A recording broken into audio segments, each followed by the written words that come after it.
feliz viernes. Hoy estamos ya a mitad de junio, 19 de junio, siendo las 18:05. Arrancamos en este programa de charlas de salud. Hoy estoy gracias a Valeria, que es nuestro patrocinador actual. Tengo una hermosa chomba personalizada. Valeria hace esto a pedido, a medida, y me encanta. Y ojalá hoy podamos celebrar con esto, y me encanta porque es un uniforme médico personalizado y tienen varios modelos, así que a quien quiera sumarse a la oleada, esto sirve para el consultorio, no es una camiseta, es una chomba médica, es una chaqueta médica que sirve para la vida. Así que bienvenidos a este programa, hoy un programa que nos pidieron largamente, sobre todo a nivel en general de los pacientes, para la especialidad que sea. Siempre vamos a necesitar un anestesiólogo, por eso hoy quisimos incluir en este programa a la doctora Gabriela Oviedo. Bienvenida, Gaby. Hoy con el frío, con todo, la doctora Gabriela Oviedo está con nosotros. Ella es egresada de la Universidad Nacional, ¿verdad? Es doctora en Medicina y Cirugía y realizó la residencia, la especialidad en anestesiología. Gaby trabaja en centros por todo Asunción y Gran Asunción. Gran Asunción. Sí. Y trabaja también conmigo, así que conozco su trabajo. Me has dado la anestesia a mí, así que imagínense la confianza que le tengo a la doctora Gabriela. Y hoy quisimos abordar este tema, que cuando uno habla de anestesia la gente entra en pánico directamente. Y vamos a hablar también de alguna de esas cosas que nos dicen, de anécdotas que tenemos con respecto a los eventos de anestesia, alguno que otro. Así que, Gaby, gracias por aceptar estar hoy en el programa a responder un poco todo lo que la gente pregunta. Porque, sinceramente, como cirujana, una de las primeras preguntas que me hacen cuando planteo alguna cirugía, sea una cirugía de un niño o una cirugía de un adulto, me dicen, ¿a qué le tenés miedo? Siempre es una pregunta que hago en el instante en que les propongo la cirugía, y me dicen a la anestesia. A dos cosas la gente creo que le tiene un miedo muy definido: a la anestesia y al dolor. Y son justo los dos campos que más influye el anestesiólogo, tanto durante y después, ¿verdad? Antes, durante y después. Entonces, por eso es que quisimos abordar contigo, porque la pregunta actual es: ¿la anestesia es realmente segura?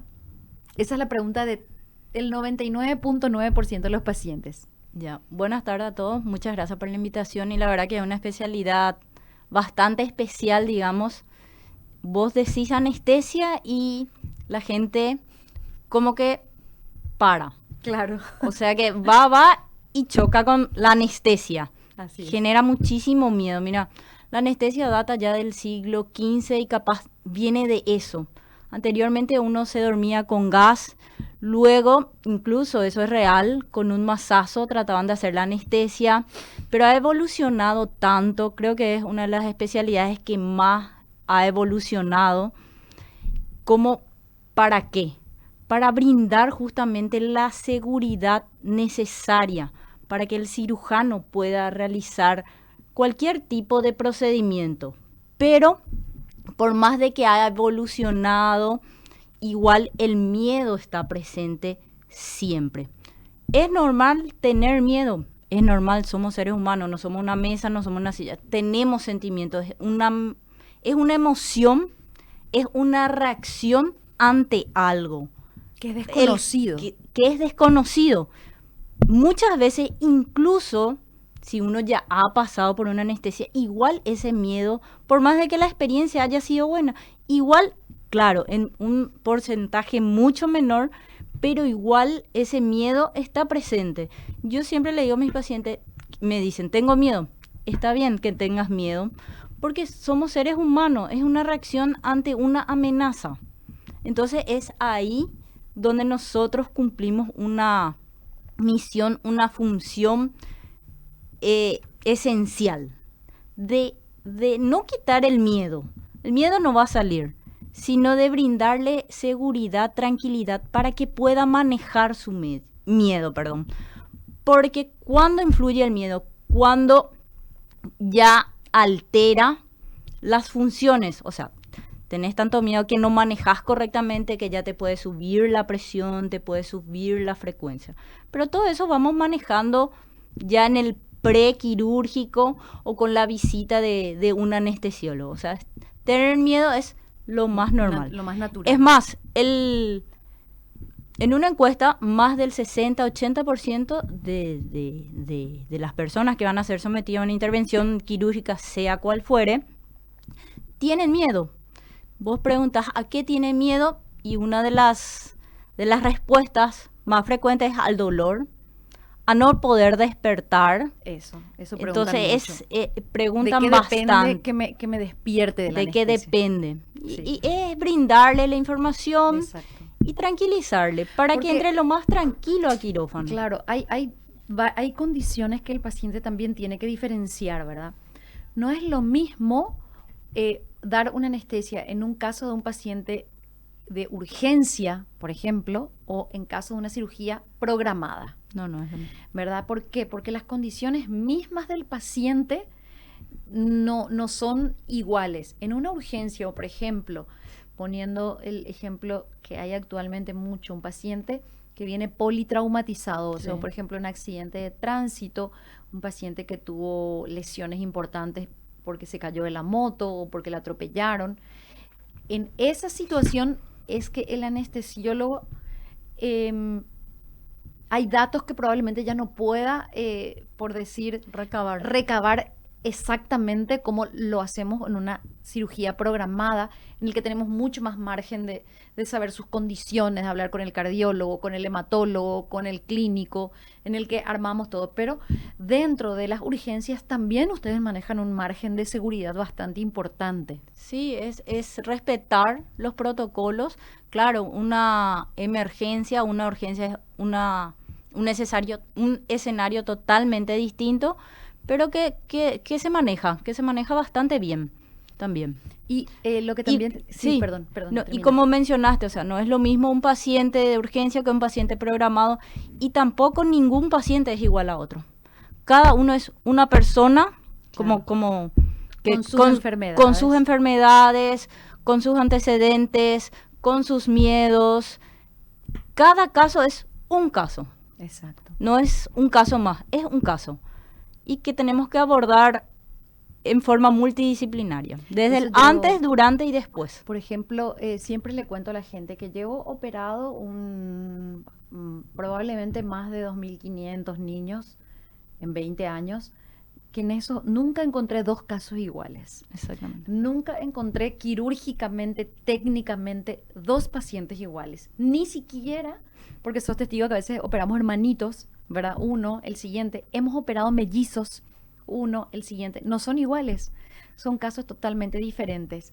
Y hay dos cosas que le quiero aclarar también a la gente, ¿verdad? Que me preguntan mucho, ¿quién decide qué tipo de anestesia se va a usar? O sea, para aclararles que existen diferentes tipos, ¿verdad? Claro. Si podrías comentar un poco que existen diferentes tipos, qué tipos son. Las anestesias con las que contamos, por ejemplo, la anestesia general, la sedación, una anestesia regional.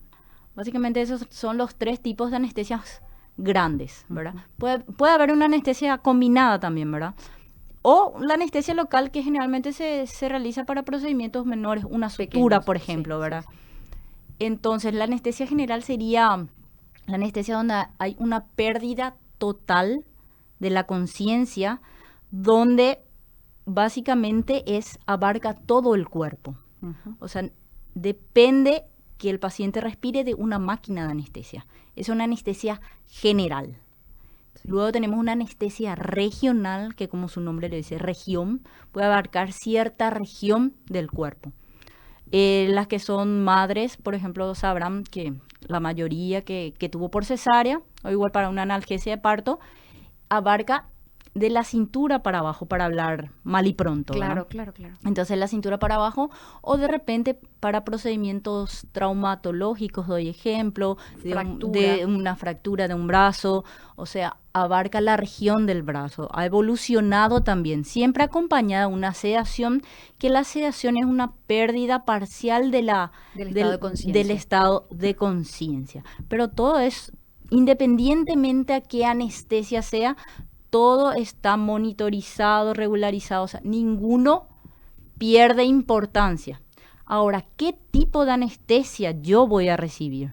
Depende de demasiados factores, del paciente, en el sentido de qué patología tiene el paciente, de qué se va a operar. ¿Es una cirugía de urgencia? ¿No es una cirugía de urgencia?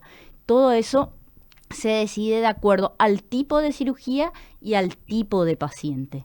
No hay una regla, tal cirugía, tal anestesia. Depende de demasiados factores que vamos a decidir en el momento quirúrgico. Pero igual se le plantea al paciente los tipos de anestesia, porque una anestesia puede empezar con una anestesia regional y puede terminar en una anestesia general. O sea, en medicina no es 100% nada. Exacto, en el mismo momento se decide un cambio, porque también hay un cambio en el plan, por ejemplo, del cirujano. Bueno, entró, pensó que esto era una cosa más pequeña y encuentra algo que le va a llevar más tiempo, más trabajo, entonces ahí se decide el cambio de la anestesia. Se decide, o sea, pero ahí sobre el momento, ¿verdad? Sobre el momento. Hay situaciones en que cambia sobre el momento o pasa a otro tipo de anestesia o puede ser una anestesia combinada también. Una anestesia combinada.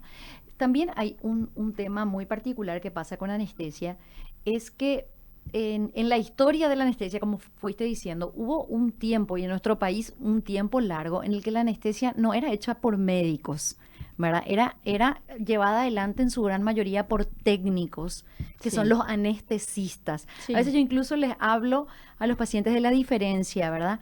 El anestesista era el que impartía la anestesia, hasta que, bueno, la formación se volvió más académica y actualmente, sobre todo en área central, pienso yo, la gran parte de los procedimientos son hechas por médicos anestesiólogos, y yo sé que en algunos hospitales también con colaboración del anestesista, pero ya no en forma exclusiva, ¿verdad? Ya no en forma exclusiva con un técnico, sino llevada adelante por un médico anestesiólogo. Claro, claro.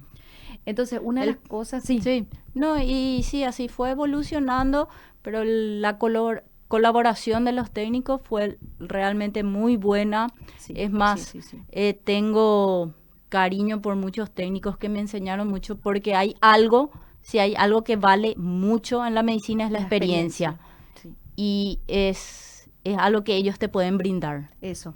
O sea, mis respetos para ellos. Absolutamente. O sea, tiene como en todo, hubo un grupo que llevó por mucho y sostuvo por mucho tiempo todos los procedimientos. Claro.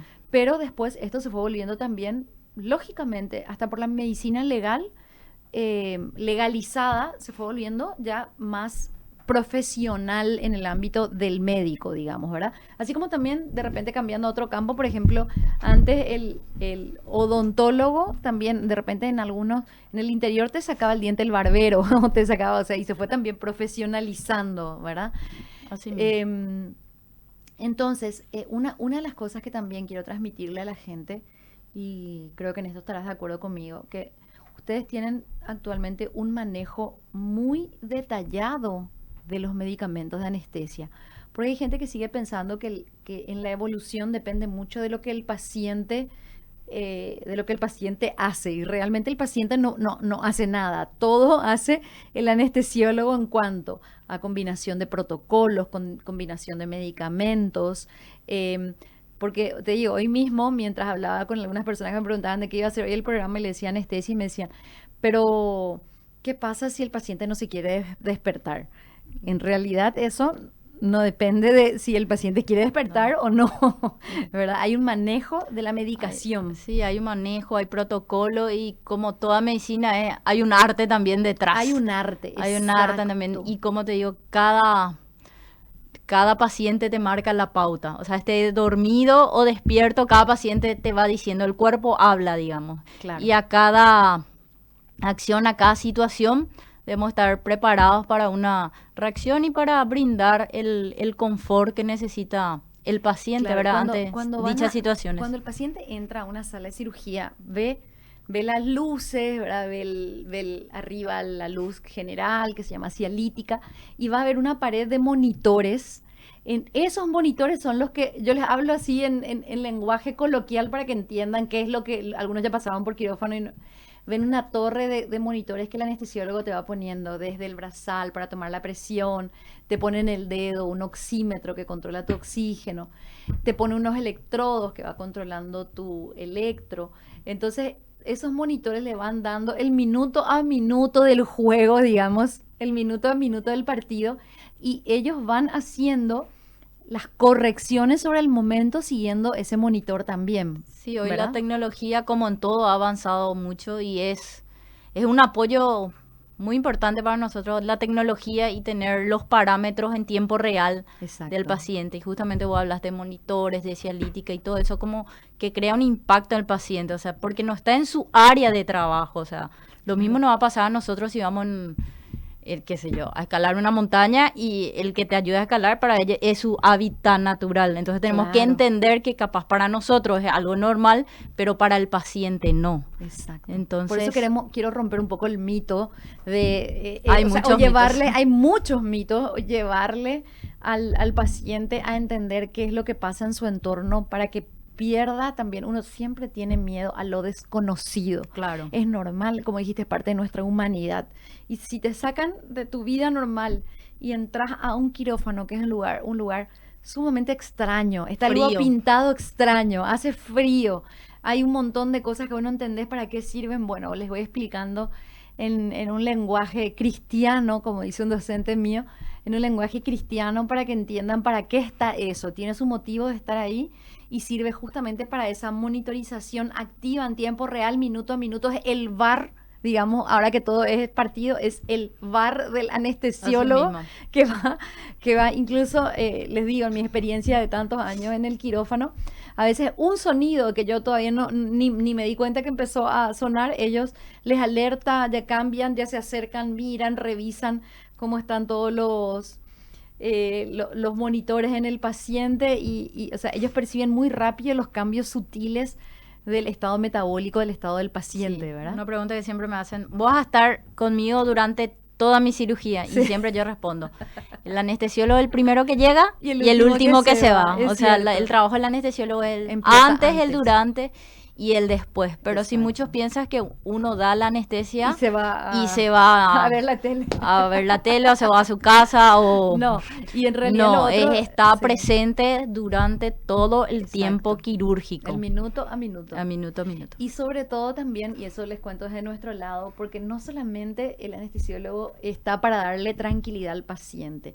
también para permitirnos a los que hacemos cirugía estar tranquilos de que todo está controlado, ¿verdad? De que nosotros podemos seguir avanzando, de que el paciente no tiene dolor, porque una de las cosas que creo que te preguntaron, Kiara, mi productora, ¿qué pasa? Le tienen mucho miedo a despertar en el medio de la anestesia. Sí. O lo otro, de escuchar lo que está pasando, por ejemplo, porque hay algunas descripciones de pacientes que decían que ellos estaban totalmente conscientes, no sentían dolor, pero escuchaban todo lo que pasaba. Y eso parece una historia de terror. Sí, es una historia de terror. Como te digo, anestesia significa insensibilidad, o sea, anestesia. Y eso es lo que tenemos, ese es nuestro principal objetivo, que el paciente tenga confort y que no tenga dolor. Y en un estado de inconsciencia de acuerdo al tipo de cirugía. Pero sí, el miedo a sentir dolor o a no despertar son los miedos más frecuentes, independientemente a que sea hombre, mujer o la edad del paciente. Como te dije, o paciente que ya se sometió a cirugía, igual vuelve a tener miedo. Hay pacientes que prefieren estar despiertos, hay pacientes que quieren ver la cirugía, pero bueno, de acuerdo, como te dije, depende demasiado de qué tipo de cirugía sea. Ahí también vemos que no es un acto banal, porque a veces también nos pasa y hemos visto, en el ámbito que más vemos es el papá que entra a la cesárea o al parto, Sí. ¿verdad? Que a veces se convierte en otro paciente Ya. porque causa mucha impresión, por ejemplo, a ver, el acto quirúrgico en sí, y a veces se desmaya, se convierte en otro paciente para el anestesiólogo. Es otro paciente más. Entonces ahí siempre, o sea, bueno, yo sugiero que se analice bien la posibilidad, si tiene, digamos, la fortaleza emocional, no la fortaleza física, uno puede, pero la fortaleza emocional, para entrar a este mundo desconocido. Claro, ¿verdad? claro, como decís, En ciertos tipos de cirugía, sobre todo en niños, el padre o la madre puede entrar hasta que el pacientito se duerma, ¿verdad? Y siempre yo digo que tiene que entrar el padre que le va a brindar una tranquilidad, el que le acompaña hasta quirófano, el que le va a brindar una tranquilidad Sí, una real, calma, sí. el que no le va a brindar más miedo. Más angustia. Claro. Eso también siempre hablamos de la cirugía pediátrica. El que le Acá te voy a acompaña hasta la preguntar, puerta. claro, te voy a preguntar si es muy diferente la cirugía pediátrica de la cirugía de adulto. Y es una carga distinta, hay más presión, siempre al niño genera más presión, pero en cuanto al prequirúrgico y a la monitorización, a lo otro es básicamente igual. Ujú. Solo que acá estamos hablando de menos porciones, menos peso, Claro, menos todo está achicado, ¿verdad? Sí, todo, no, Todo está todo es, achicado. sí, todo en relación al Ah, peso, claro, claro. siempre por eso se le pregunta cuánto pesa, y sí, hay mucho más cuidado que uno debe tener al tratarse de Del un niño. niño.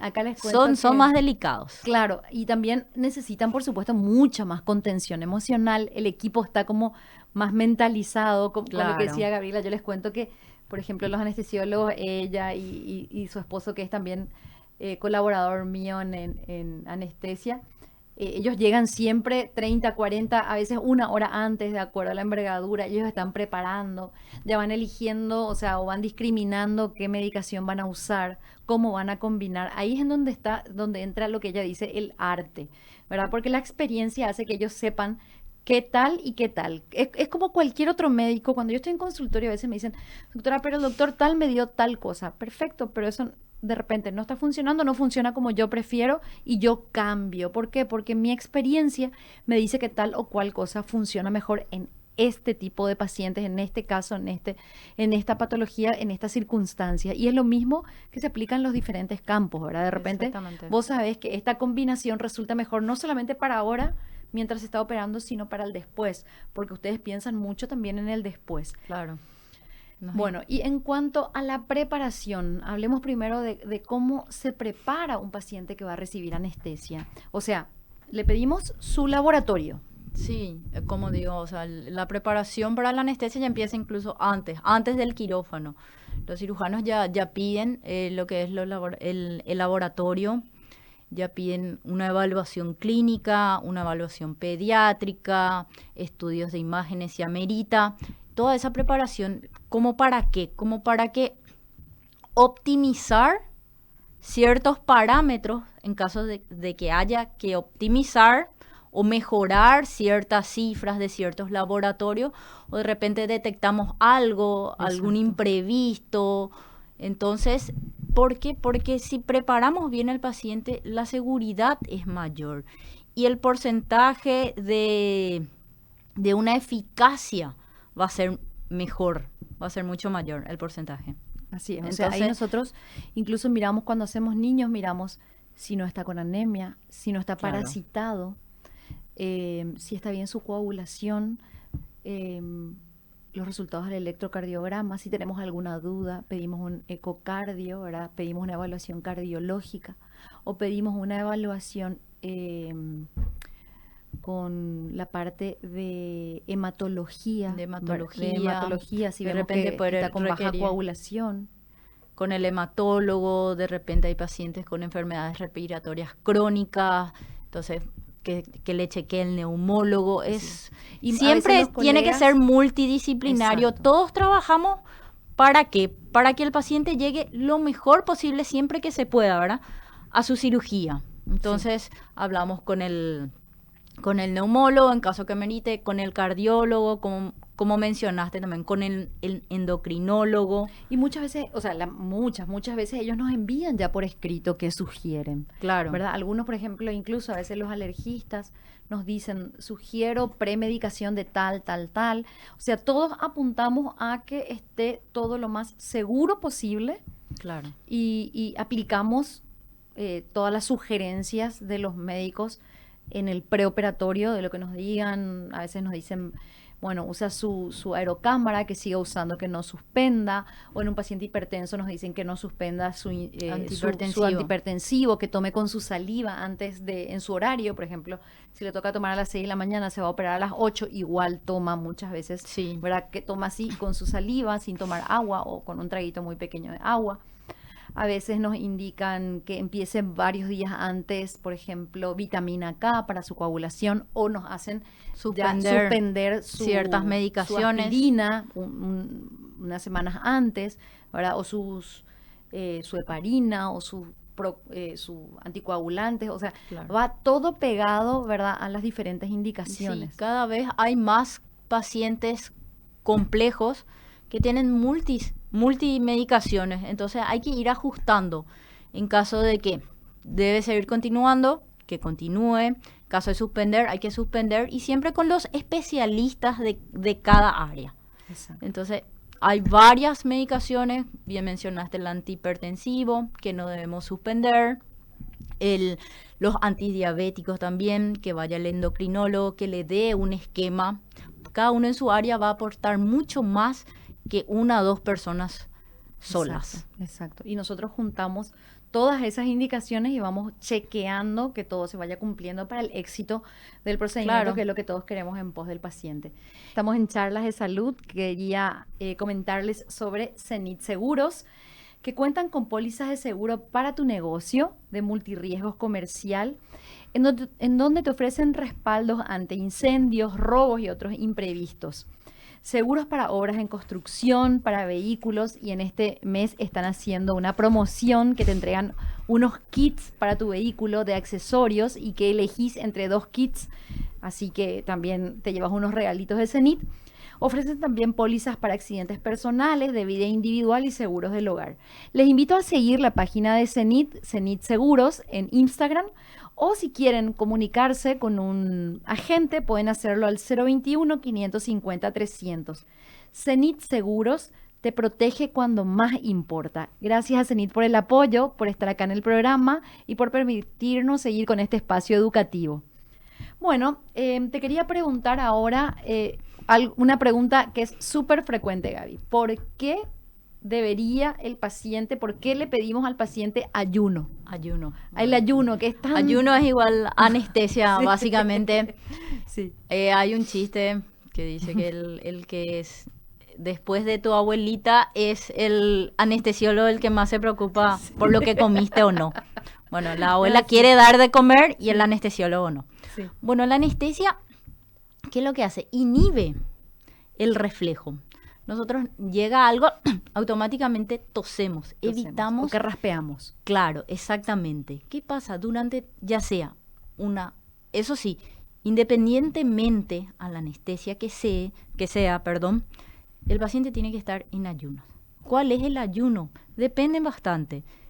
Si es a sólido, necesitamos 6 a 8 horas de ayuno. 8 horas en casos especiales donde tengas una comida abundante, o en caso de que seas, por ejemplo, un paciente diabético, donde vaciar el estómago es un poco más lento. Entonces pedimos de 6 a 8 horas de ayuno para comidas sólidas.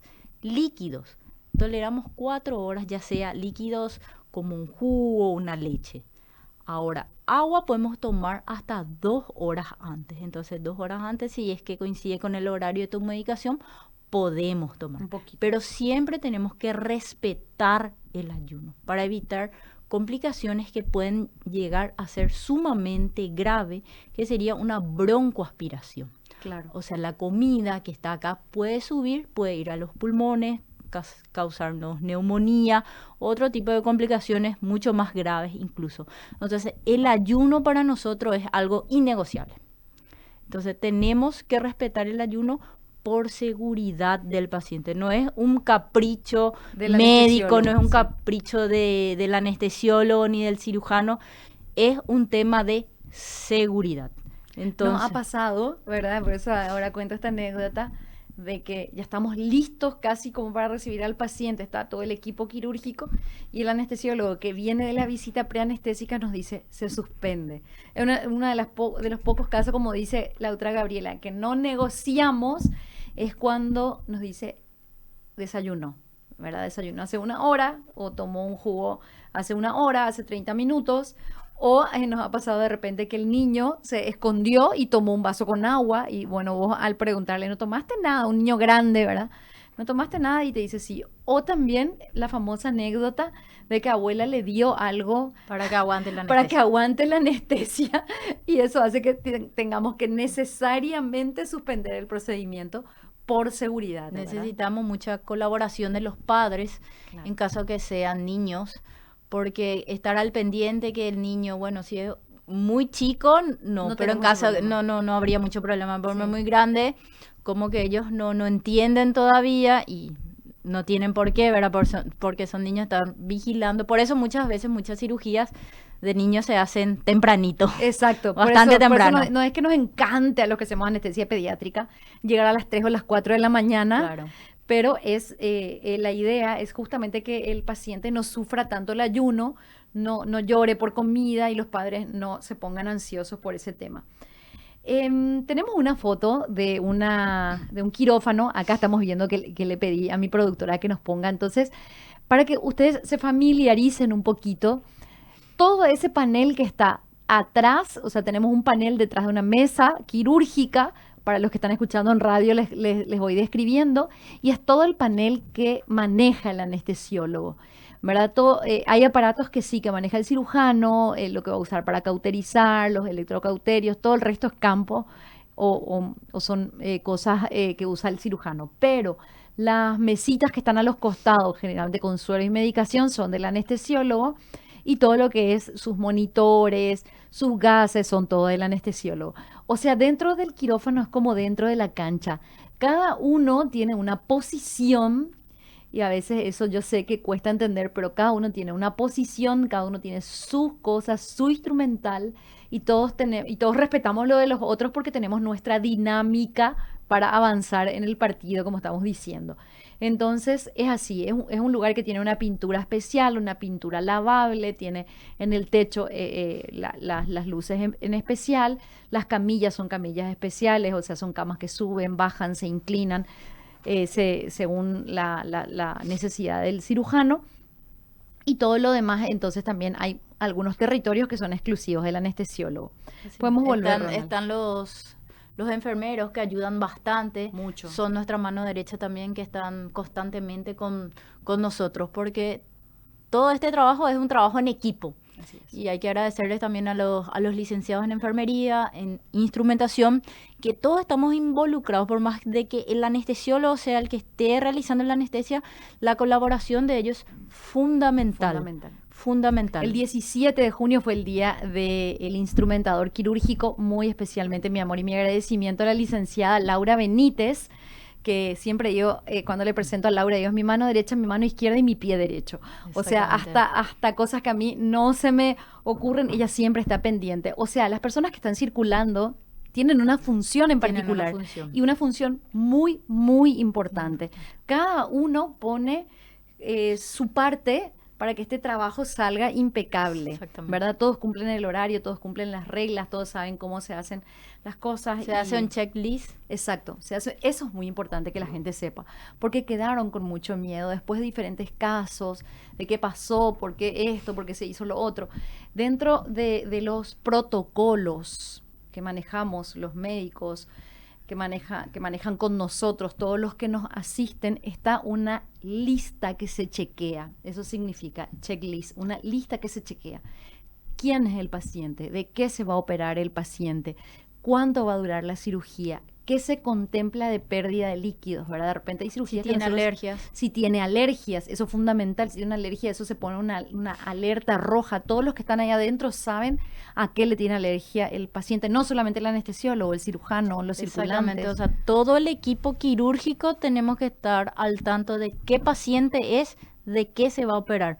Somos seres humanos, estamos expuestos a errores, pero si todos estamos en coordinación, en sintonía, entonces todos ayudamos para que salga bien la cirugía. Exacto, y sobre todo que si la enfermera que está circulando, la licenciada que está circulando te dice, doctor, no te olvides de tal cosa, o todos tendríamos que saber de todo, ¿verdad? Claro. O sea, el anestesiólogo, por ejemplo, en nuestra práctica, cuando el paciente entra, yo siempre reviso la carpeta y digo a viva voz cuánto pesa el paciente. El anestesiólogo ya sabe cuánto pesa, Claro. pero todos manejamos cuánto pesa el paciente, cuál es la condición del paciente. Entonces, esa pasada de lista es una cosa que habitualmente se hace y que el paciente tiene que tener la tranquilidad de que vamos haciendo y vamos repitiendo para que el margen de seguridad sea importante. Me preguntan cómo uno se va a sentir después de la anestesia, al despertar. Por ejemplo, una anestesia general. Bueno, generalmente después de una anestesia general uno se despierta un poco somnoliento, puede despertarse un poco mareado. Podemos entrar en lo que son las complicaciones. Hay complicaciones comunes como náuseas. No significa que todos los pacientes van a tener. Exacto. Que tenga o no depende de cada paciente, depende del tipo de cirugía, del tiempo de cirugía, y hasta depende de la ansiedad del paciente. Depende de demasiados factores para que presente o no ciertas complicaciones. Pueden haber complicaciones menores, como puede tener náusea, ganas de vomitar.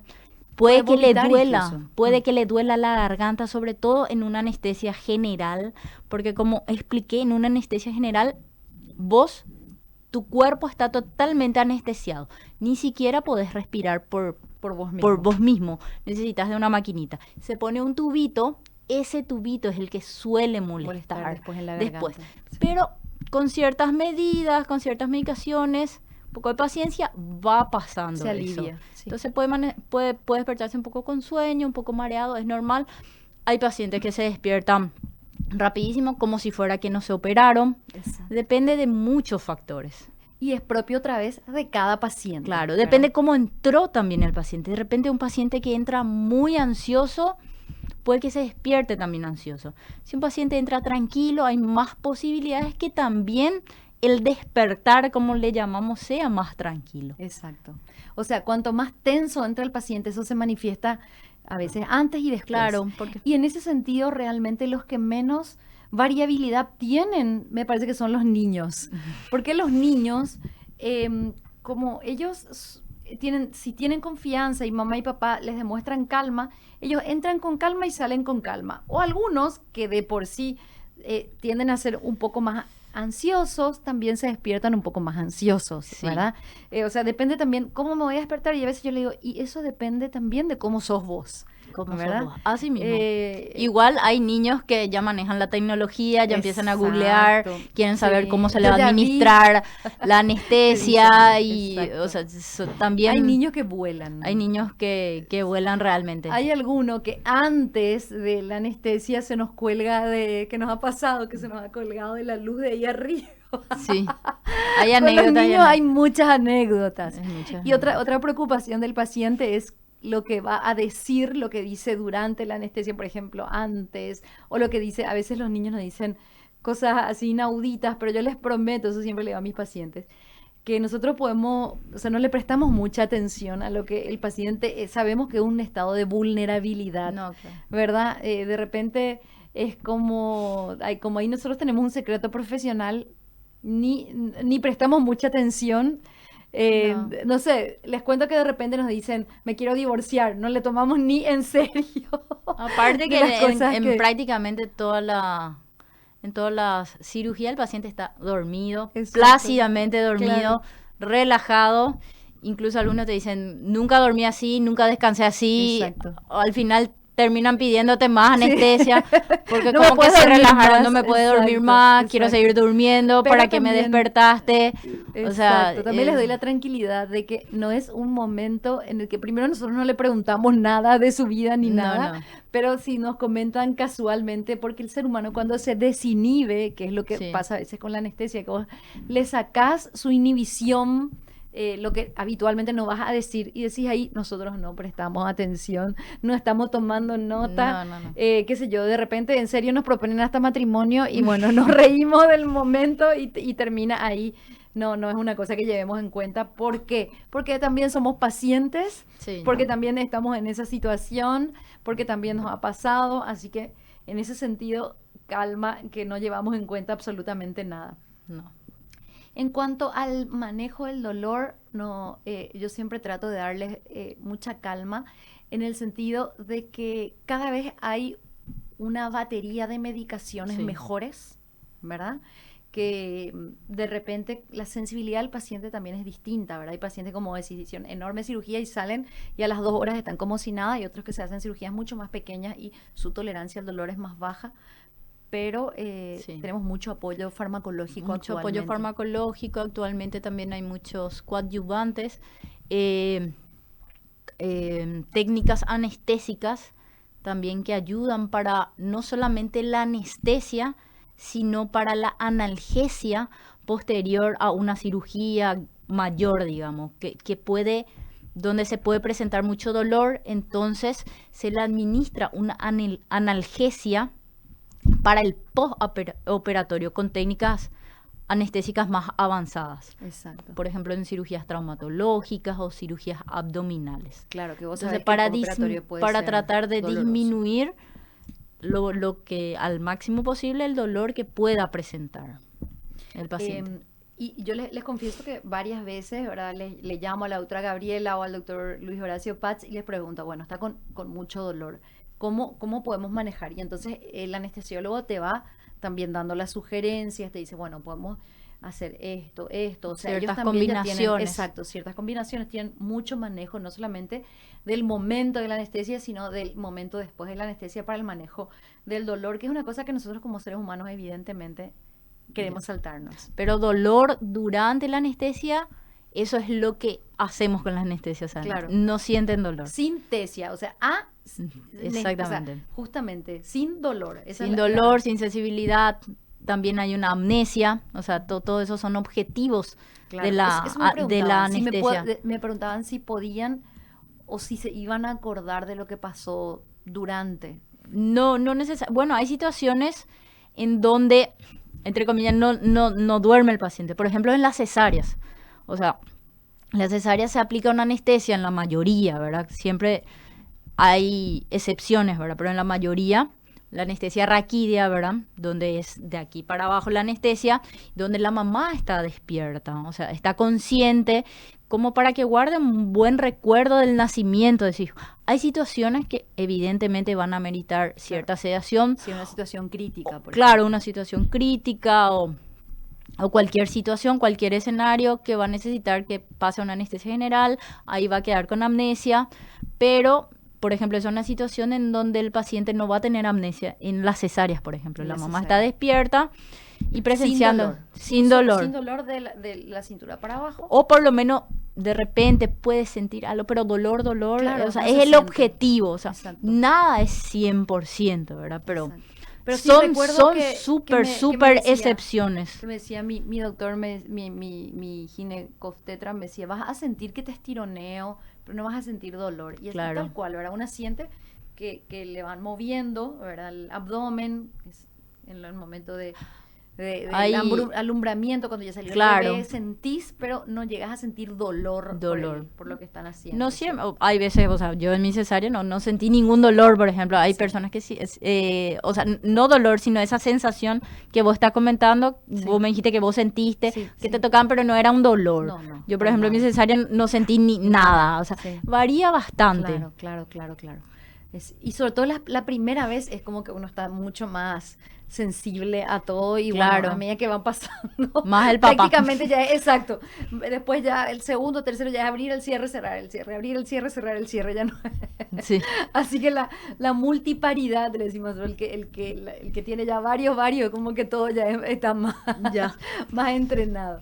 Al programa, en este caso quiero volver a insistirles en Valeria Indumentaria Médica, volver a aconsejarles qué linda que queda la chomba con nuestra albirroja. Ojalá hoy nos vaya bien, todos estamos pendientes de eso, mirando el tablero, cómo está la posición de Paraguay. Bueno, en Valeria Indumentaria Médica te personalizan las prendas así como ven el mío, que tiene mi apellido, tiene un número que yo elegí acá atrás. ¿Qué es lo que buscan? Al personalizar estas prendas, buscan cambiar el concepto de uniformes médicos. Valeria hace al detalle, se ocupa de la tela, de la costura, o sea, son prendas realmente muy lindas y muy cómodas para tener en el trabajo que nosotros tenemos a veces 12, 14, 20 horas. Tienen tiendas en Ciudad del Este, en Presidente Franco y acá en Asunción, en Avenida Denis Roa, en Paseo Sucre. Tienen su Instagram, Valeria Indumentaria Médica, que les recomiendo seguirles porque ahí ven todas las promos y ven los diferentes estilos de remeras de chombas de la albirroja. Y el teléfono es 0973-544688. 0973-544688. Valeria Indumentaria Médica. Sigan su Instagram y gracias por acompañarnos en el programa. Seguimos con este tema tan importante, tan especial de la anestesia. Y quería preguntarle a la doctora Gabriela de esto concreto que hablamos de los casos especiales. ¿Qué pasa cuando el paciente se conoce, por ejemplo, alérgico a ciertos medicamentos? Sí. Por ejemplo, nos dicen, yo creo que el 80% del Paraguay se considera alérgico, por ejemplo, a la penicilina, a la amoxicilina. Sí. O en otros casos que sí que está documentado a la dipirona. A la dipirona, a los AINES, a los antiinflamatorios no esteroides, ahora la dipirona, al ibuprofeno. ¿Verdad? Entonces ya te plantean eso y es muy importante que te cuenten eso antes. Claro. El ketorolac, el diclofenac, ¿verdad? Sí. O sea, nosotros como anestesiólogos no solamente aplicamos medicamentos anestésicos, sino que aplicamos también estos tipos de medicamentos justamente para el dolor, por ejemplo, la dipirona. Entonces, por eso es fundamental la visita preanestésica, que es cuando el anestesiólogo va a la habitación del paciente como para informarse más, por más de que ya vio el laboratorio, ya estuvo en conversación con el cirujano, que está todo ok, que la evaluación pediátrica está todo ok, o sea, va como para un refuerzo nuevamente, primero para explicarle al paciente, o en caso que sea un paciente pediátrico, para explicarle a los padres, o a los tíos, a los tutores, cómo va a ser la anestesia y recabar datos, cómo es la alergia, por ejemplo, si tiene alergia a ciertos medicamentos, como mencionaste, es muy común a la dipirona, al ketorolac, y también si tiene alergia o si consume, por ejemplo, si el niño usa de manera habitual el salbutamol, entonces nosotros ya estamos preparados para eso. Entonces es fundamental la visita preanestésica para reforzar esos datos de si tiene cierto tipo de alergia a determinados medicamentos. Por ejemplo, puede ser que nunca se haya administrado. Entonces, administra en quirófano, puede presentar ciertos tipos de alergia, pero también en quirófano estamos preparados como para atacar esa alergia, claro, o revertir esa alergia. Se está controlando. De repente, por ejemplo, se le pone algún medicamento que le sale una ronchita. Le sale unas ronchitas, se para, ¿verdad? Se ponen los antialérgicos y esa situación se contrla. No llega a ser una alergia descontrolada. Y están todos los medios, como decís, para contener ese tipo de reacción. O sea, en un escenario controlado, digamos. Exacto. Y también en ese acto de control que ustedes hacen en la visita preanestésica, también ya le explican a los padres o al paciente justamente cómo va a ser su despertar, ¿verdad? Claro. Cómo va a volver a la habitación, cuándo va a empezar a alimentarse, que es una cosa que el paciente siempre les pregunta, sí, a qué hora voy a poder comer. Reinterrogar con el tema del ayuno.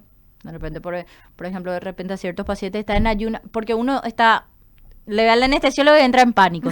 Y de repente se le escapan ciertos datos que deben de brindar. Exacto. Entonces, preguntar qué comiste, o sea, no si está en ayunas, sino qué comiste por última vez, y qué fue y a qué hora. Entonces, la visita preanestésica no solamente es importante para recabar esos datos, sino que para darle la tranquilidad, explicarles el proceso, como para que entren un poco menos ansiosos a quirófano. El miedo no se le va a ir. Exacto. Lo que tenemos que ayudar es que manejen ese miedo. Exacto. Exactamente. Que por eso baje.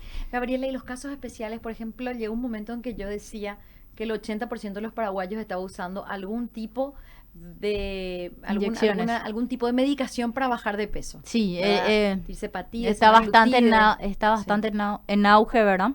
Entonces, nosotros lo que recomendamos es la suspensión de 1 a 15 días, dependiendo de estas inyecciones. Como todo es más lento, entonces claro. puede quedar un poco más de comida, entonces nos podemos quedar corto con el tiempo de ayuno. Entonces, es fundamental consultar con el endocrinólogo y tener esta suspensión. Qué importante esto que estás Sí, diciendo, porque es cierto, el principio de todos estos medicamentos es que la comida permanece más tiempo en el estómago. claro, Por lo tanto, se va descargando más más lentamente. lentamente. Por eso también, por ejemplo, los ginecólogos hacen esta asociación de que cuidado, que hay que duplicar, por ejemplo, los cuidados de cuando se está haciendo planificación, ¿verdad? Porque el vaciado del estómago es más lento si uno toma medicación por vía oral, todo es más lento. Entonces, sí, tiene Es total muy sentido, importante claro que es muy importante que suspender para exista que esa nosotros tengamos, suspensión, tengamos, o esa sea, para que ustedes suspensión. tengan un control sobre el vaciado Sí. gástrico, el vaciado del estómago, ¿verdad? En el ámbito quirúrgico, ahora como que ya conocen más, o sea, antes te decían suspender tal o cual medicamento, ahora ya se agrega a este, ¿verdad? Por la cantidad de personas Sí, que se es aplican. mucha, Entonces es mucha muy, gente. muy, muy importante tener en cuenta esto, informar al médico que te estás aplicando cierto medicamento para bajar de peso, entonces te va a dar las recomendaciones necesarias. ¿Y hay alguna otra condición como esta nueva, digamos, entre comillas? Porque en realidad todos estos medicamentos están en auge desde hace 6 meses, ¿verdad? ¿Hay Sí. alguna recomendación con alguna otra condición en particular? Los vapeadores, por Ah, ejemplo. O sea, eso sí. muchos, o sea, sobre todo, yo le pregunto al paciente, ¿verdad? De repente, si es una persona muy joven, está con el padre, no te quiere decir tanto, pero es tratar de entrar en confianza con el paciente. Por lo menos si no te dice delante de otras personas, es importante que te digan quirófano, si consume algún tipo de sustancias, es fundamental eso, los vapeadores, ¿verdad? Eso hay que suspender de 4 a 6 semanas antes para evitar complicaciones en el postoperatorio. Sí, Produce mucha irritación exacto. vía aérea, nosotros le llamamos a toda esta parte de los Exacto. bronquios, los Sobre todo, por ejemplo, o pulmones. sea, este es un dato muy importante para nosotros los Claro, otorrinolaringólogos y los cirujanos de cabeza y cuello que trabajamos mucho en la parte alta, la parte de la garganta, la parte de la claro. faringe, ¿verdad? Como esta Se puede semana una paciente que operamos hace poco me dice, bueno, nosotros a medida que vamos haciendo los controles semana a semana, vamos agregando más cosas de la alimentación, ahora puedes esto, ahora puedes lo otro. Entonces, bueno, me pregunté, ¿ya puedo comer bife? ¿Ya puedo comer guiso? ¿Ya puedo comer esto? Sí, vamos agregando. ¿Ya puedo fumar? Y eso le digo, eso nunca. O sea, si fumar. esperas que yo te diga, desde ahora podés, para mí sería nunca. Sí, ¿Verdad? O sea, fumar cigarrillo, fumar claro. vapeador, mi respuesta como médico, que muchas veces me ha tocado la tristeza de tener que decirle a un paciente, te confirmo que tenés un cáncer relacionado al cigarrillo, o muchas veces no, pero muchas más veces sí relacionado al cigarrillo y al vapeador. La verdad que yo preferiría que eso sea nunca, Claro. ¿verdad? Entonces lo que recomendamos es que suspenda el vapeador o el cigarrillo 4 semanas antes para Cuatro llegar en un semanas estado antes. óptimo Óptimo. para Y su el estado de las cirugía. mucosas, el estado en todo sentido, ¿verdad? Y el Claro. estado pulmonar, Sí. broncopulmonar, el estado Y no solo respiratorio. pulmonar, sino en la parte cardiológica y de coagulación también. Entonces, por lo menos hacer el esfuerzo para suspender semanas antes, ya sea el vapeador, también los suplementos que están muy, muy de moda. Hay suplementos Ah, naturales, ¿verdad?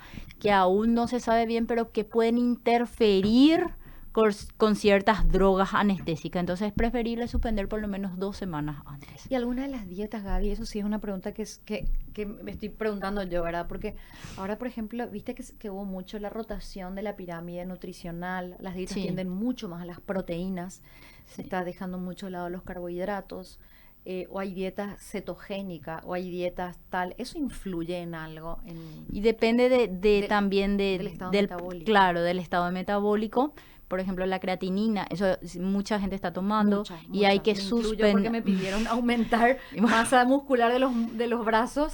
Puede tener cierta interferencia, ya sea en la excreción con otras drogas, Ajá. entonces hay que suspender también. ¿Y cuánto tiempo antes sería Y dos bueno? semanas, 2 semanas dos antes. semanas. Ok, ok.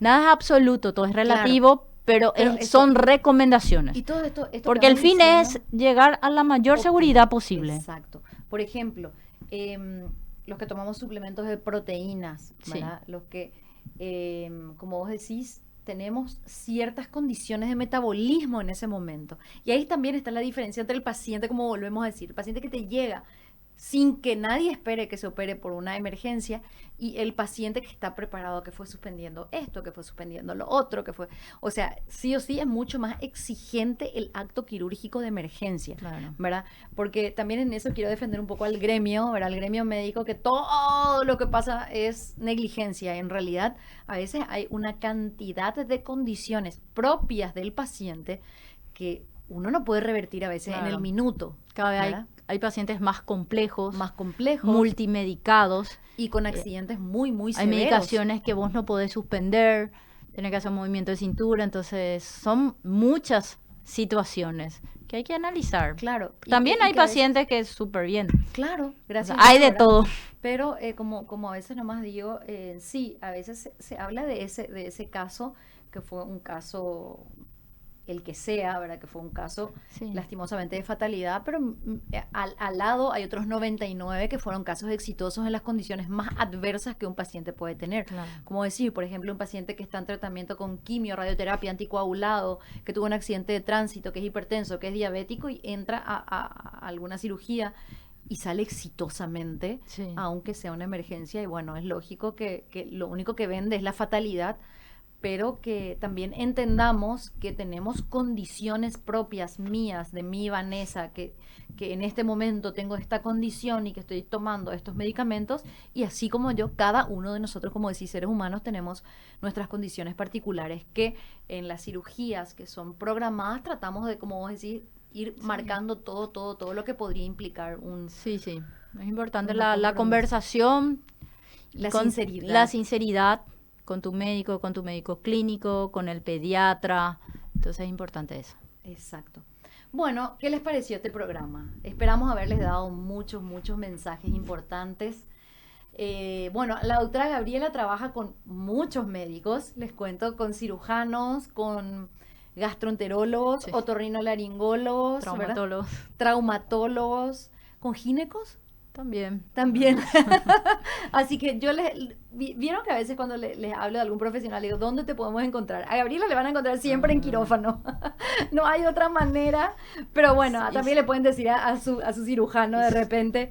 Me encantó todo lo que explicó la doctora Gabriela Oviedo y le quiero como mi anestesióloga y nosotros nos ponemos en campaña. Y decirle para- también a los pacientes de que hablen con su anestesiólogo, que se quiten el miedo. Exacto. Entonces, nuestro rol es fundamental. No, ningún médico quiere hacer daño. Exacto. Nuestro deseo máximo es que la cirugía sea perfecta. Muchas veces no puede ser perfecta, pero como digo también, yo siempre le digo a los padres de que, bueno, yo tengo una hija Exacto. y que... Carlita. Sí, Besos a entonces cuando me viene un paciente pediátrico para una cirugía de otorrino, es como que yo le Te esté pone- claro. brindando la anestesia a mi hija. Claro. Entonces, entiendo perfectamente el miedo que puede sentir una madre, que puede sentir un padre, que pueden sentir los adultos, pero nuestro objetivo principal es que ese paciente llegue con el mayor confort y la menor ansiedad posible momento. para que la cirugía sea un éxito. Yo siempre les digo que Y es trabajo de todos. Exacto, no queremos que sea un trauma, No. queremos que sea una cosa que pasó como un capítulo más en la vida. Y me encanta algo que a veces dicen los anestesiólogos, que dicen, soy el médico de tus sueños. Bueno, ellos son los médicos del sueño, son los médicos del sueño de todos los que entramos a quirófano y son los que, bueno, como ustedes han escuchado, cada vez manejan más seguridad, más conocen los medicamentos, conocen las patologías y pueden brindarnos mucho de tranquilidad y seguridad. Y bueno, yo no podría hacer nada sin los anestesiólogos que trabajan conmigo y lo hacen también la doctora Gabriela Oviedo, el doctor Luis Horacio Paz, que también me brinda muchísimo de sus conocimientos y su tranquilidad. Y también le mando un abrazo muy grande a mi hermano, que es médico anestesiólogo, que en este momento él está trabajando en Milán, es médico también egresado a la Universidad Nacional, para que vean que hay médicos de calidad de importación y que mandamos, lastimosamente, mandamos médicos formados y especialistas a, bueno, a trabajar en Europa, que todos tenemos la oportunidad, y los que nos quedamos por amor a la patria, por amor a la camiseta. Así que espero también que con este espacio vayamos creando conciencia de lo que queremos nosotros los médicos. Queremos una vida mejor para los ciudadanos, para los pacientes. En el próximo programa tenemos un tema que nos han planteado así desde mucha preocupación y desde cada vez más necesidad: migrañas. Vamos a estar hablando de migraña. Así que les esperamos el próximo viernes a las 18 horas puntualmente. Así como dentro del quirófano yo no soy nada sin mi anestesiólogo, los circulantes, mi licenciada en instrumentación, acá en la radio no puedo hacer nada sin quien está en cabina. Ronald querido, gracias. En Kiara, que está acá a mi lado, que es mi productora, que anota que les va pasando todo en vivo y que está siempre pendiente de todo lo que nuestro público pide y necesita. Así que en cada lugar uno tiene quien le asiste y está a veces, no se les ve porque siempre dicen, el éxito siempre es del cirujano, dicen los anestesiólogos, pero no, nuestro éxito depende de esta plataforma. Trabajo en equipo. Trabajo en equipo, y acá también es el quirófano de la radio, así que gracias a los que están acá haciendo el trabajo en equipo. Nos vemos el próximo viernes. Gracias y feliz fin de semana.